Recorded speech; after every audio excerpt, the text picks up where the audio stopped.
Have you ever walked into your own home and felt like an intruder? That was the night everything changed for me. After a long week on the road for work, I returned home expecting the familiar comfort of my small but cherished house. The one I'd built a life in. The one filled with memories of raising my only son, Daniel, after his father died. Instead, I opened the bedroom door and froze. There, under my blanket, head resting on my pillow, lay Linda, my daughter-in-law's mother. The room smelled faintly of her perfume. Sweet, artificial, suffocating. For a moment, I thought I'd walked into the wrong house. Then I saw my framed wedding photo on the dresser and realized, painfully, that I hadn't. My first instinct was disbelief. Surely there was some misunderstanding. Maybe Linda had felt unwell. Maybe my daughter-in-law, Sophie, had invited her to rest for the night. But as I stood there, speechless, Linda slowly opened her eyes and smirked. Smirked, as if I were the one trespassing. "Didn't Daniel tell you?" she said lightly, pulling the blanket higher. "I've moved in. Sophie thought it'd be nice to have family around." Before I could respond, I heard Daniel's voice behind me. "Mom," he said, tone flat, unreadable. "This is what we talked about. Things are different now. If you don't like it, maybe it's better if you stay somewhere else for a while." I turned to him, searching his face for some hint of regret, some flicker of the boy who once clung to my hand on his first day of school. But all I saw was indifference. "Stay somewhere else," I repeated, the words catching in my throat. "Daniel, this is my house," he shrugged, looking past me. "You're making this harder than it has to be." The world seemed to tilt. I wanted to shout, to remind him who paid the bills, who worked double shifts so he could go to college, who had given up her own dreams so he could chase his. But the words wouldn't come. In their place came silence, heavy, suffocating, final. So I did the only thing I could. I turned, went to my room, no, her room now, and packed my suitcase. Each folded shirt felt like a fragment of my life being tucked away. When I stepped outside, the night was cool, the air sharp against my tears. I didn't look back. I couldn't. But as I walked down the driveway, one thought pulsed through my mind. Steady and cold as steel, they've taken my home. But they haven't taken everything. That was the night I left, and the night I began planning what would come next. I'm Martha, and for 35 years, I poured my life into raising Daniel. After his father passed away, it was just the two of us, navigating small apartments, tight budgets, and big dreams. I worked long hours, skipped vacations, and wore the same coat through countless winters, all to give him opportunities I never had. He was my pride, my purpose, and the reason I endured every sacrifice without complaint. Daniel was always a careful, kind-hearted boy, the kind who offered his seat to strangers and cried at sad movies. As he grew, I watched him flourish. Straight A student, varsity athlete, eventually landing a job he loved. Then came Sophie. Sophie was beautiful in that effortless, practiced way, with a smile that lit a room and a voice that seemed to charm everyone she met. At first, I loved her. She made Daniel happy, and happiness was everything to me. I welcomed her into our home, shared meals, and laughed over stories that seemed trivial, but cemented our fragile family bond. But slowly cracks appeared. Her mother, Linda, started visiting more often. What began as casual afternoon teas became long stays, with Linda subtly reorganizing my kitchen, commenting on my furniture, and suggesting ways to improve my home. At first, Daniel laughed it off. "Mom, she's just particular," he'd say, brushing it aside. But I saw the tension in Sophie's smirk, the way Linda's presence carried a quiet authority, an unspoken claim. I tried to ignore it, telling myself I was being overly protective. After all, family was family, right? but I couldn't shake the feeling that something deeper was brewing. A quiet siege that neither Sophie nor Linda would admit aloud. A month before my work trip, I noticed subtle changes. Messages on Daniel's phone disappearing when he wasn't looking, Linda's visits lengthening into overnight stays, and whispered conversations when she thought I wasn't listening. Each incident seemed minor, insignificant, but together they formed a pattern I couldn't ignore. I confronted Daniel once, gently. "Do you feel like something is happening between them?" He waved it off. "You're imagining things, Mom. They're family. I trust them." I wanted to believe him. I tried to. But deep down, the unease had rooted itself in my chest. It was a cold, insistent feeling that warned me something I loved. My home, my place in Daniel's life, was in danger. And then the night came when my fears became reality. I had left for my work trip thinking I'd return to the warmth of the home I'd built, only to find Linda in my bed and Daniel standing beside her.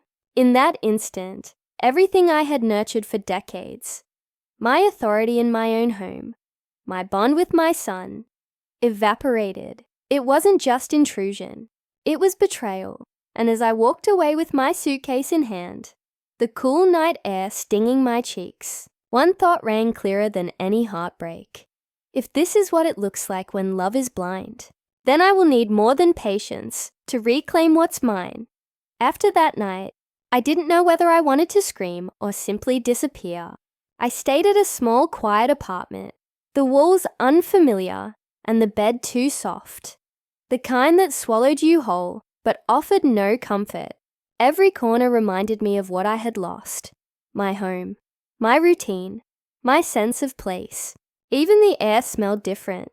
And yet, something inside me simmered, a quiet determination that refused to be extinguished. I called James, my longtime lawyer and family friend, and explained the situation. "Martha, you own the house. You have every right to reclaim it," he said gently. But even as he spoke, I sensed the enormity of what lay ahead. This wasn't just about property. It was about betrayal, manipulation, and a son who couldn't see the truth. For the first few days, I tried to ignore the constant urge to peek at the house from a distance. But curiosity and a flicker of hope won.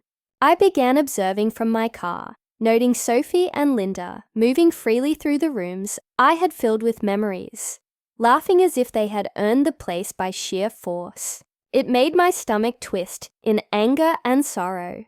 Then came the call that shifted everything. Carla, a neighbor I had trusted for years, whispered into the phone, "Martha, I think you should see this. It's not just bad luck. They planned it." Her words hit me like ice. Carla explained that Linda had been visiting for weeks, bringing small items and subtly testing boundaries.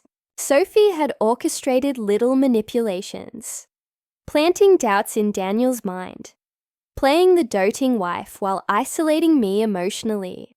And, incredibly, Carla had screenshots from a group chat where the women openly mocked me, celebrated Daniel siding with them, and detailed plans to take over my home. "Sophie, once she's out, we can redecorate. Daniel will thank us later." Linda, "It's about time he had a house run by a real woman." I stared at the messages, my hands trembling. Anger, disbelief, and heartbreak collided inside me. My son, the boy who once held my hand through thunderstorms and scraped knees, had been manipulated into siding with them. I knew then that the next step had to be deliberate. I called James immediately. "We need to act," I said, voice steady despite the storm inside. "Eviction, proper legal channels. They need to see that this house isn't theirs to claim." James nodded. "It'll be swift, and it will make Daniel see the truth." For days, I sat in that apartment, reflecting on what it had come to. The betrayal wasn't just my own pain. It was the blindness of someone I loved most, and yet, there was a strange sense of anticipation, as if the universe was preparing me for a revelation that would change everything. Late one night, I looked at my reflection in the window and whispered, "They may have taken my home, but they can't take my voice.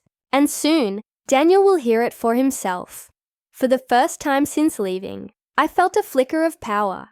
The web had tightened, yes, but I had found a thread I could pull, one that would unravel everything they had carefully woven, and I knew, in my bones, that nothing would ever be the same once I did.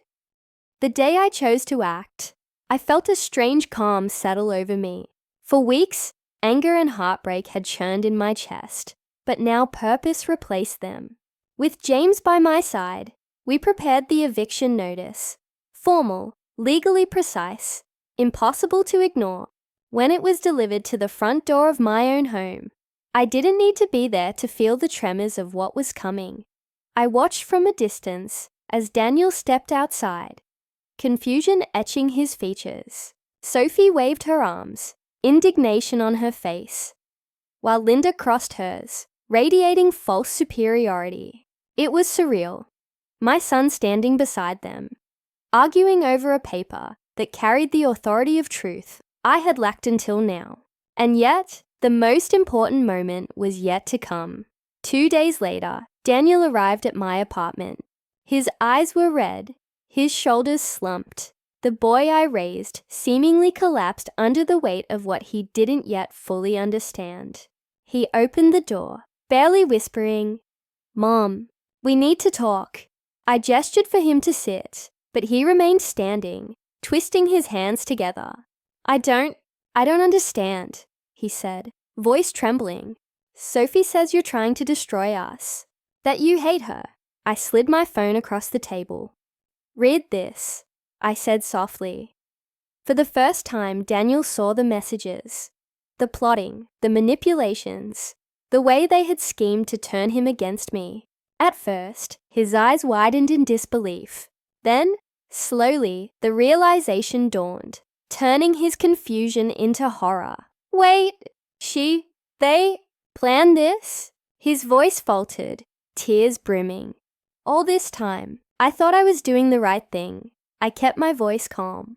"You were blind to it, Daniel. You trusted them, and they took advantage of that. But you can still see the truth now."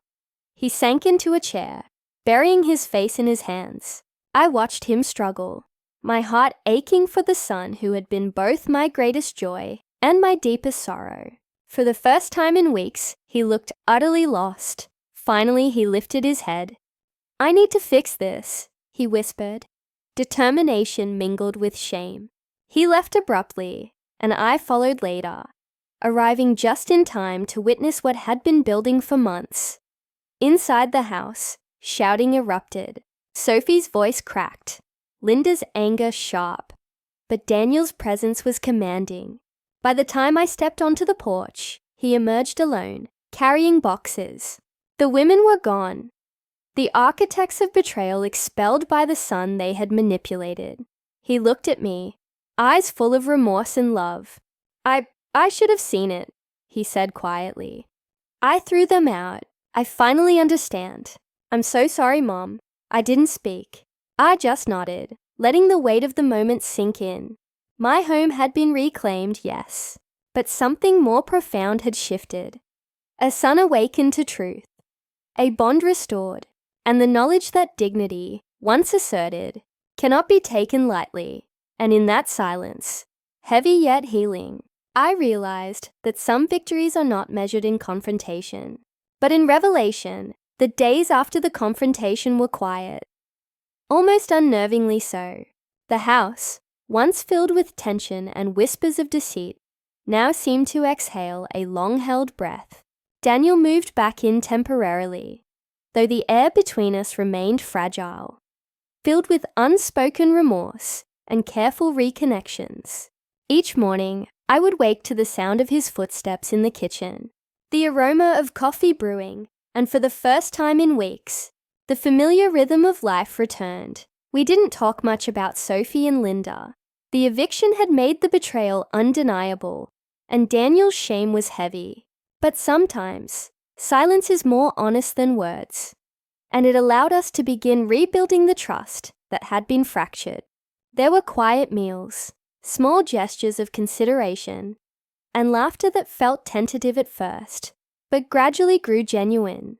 I watched him reclaim his sense of responsibility, not just to me, but to himself. I often found myself wandering through the rooms, touching surfaces that had been touched by betrayal, and remembering the history embedded in every corner. The birthdays, the late-night talks, the victories and disappointments we had shared. Those memories had been threatened, almost stolen, but now they felt preserved, almost sacred. I realized that a house is not just walls and furniture.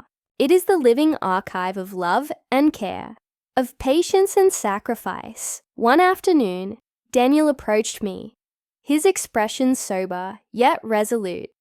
"Mom," he said, "I don't know how to make up for the way I ignored the truth. I thought I was protecting my marriage, but I hurt the one person who has always protected me." I took his hand gently. "You're my son," I said softly. "Love can make you blind sometimes. What matters is that you've opened your eyes now. That's all anyone can ask." There were moments, late at night, when I would sit on the porch, looking out over the garden, and reflect on the journey. Pain, betrayal, and anger had brought me here, but so had courage and persistence. I had learned that standing firm, even when the world seems against you, can reclaim not only what is yours, but also the dignity that no one can steal. Daniel and I often reminisce quietly about the past, not with bitterness, but with understanding. Our relationship has changed, matured, deepened, strengthened by adversity. I can see now that forgiveness is not a simple act toward others. It is a reclamation of one's own peace. As I close the day, I sometimes think of the night I left, suitcase in hand, heart aching, and I smile faintly. I had lost my home, my sense of security, and even temporarily my son's trust. Yet, in leaving, I discovered a strength I did not know I possessed. The power to confront injustice, the wisdom to act decisively, and the patience to wait for the truth to reveal itself. And as the lights dim and the house settles into quiet, I know this: love and dignity, once acknowledged and defended, can endure even the harshest betrayal.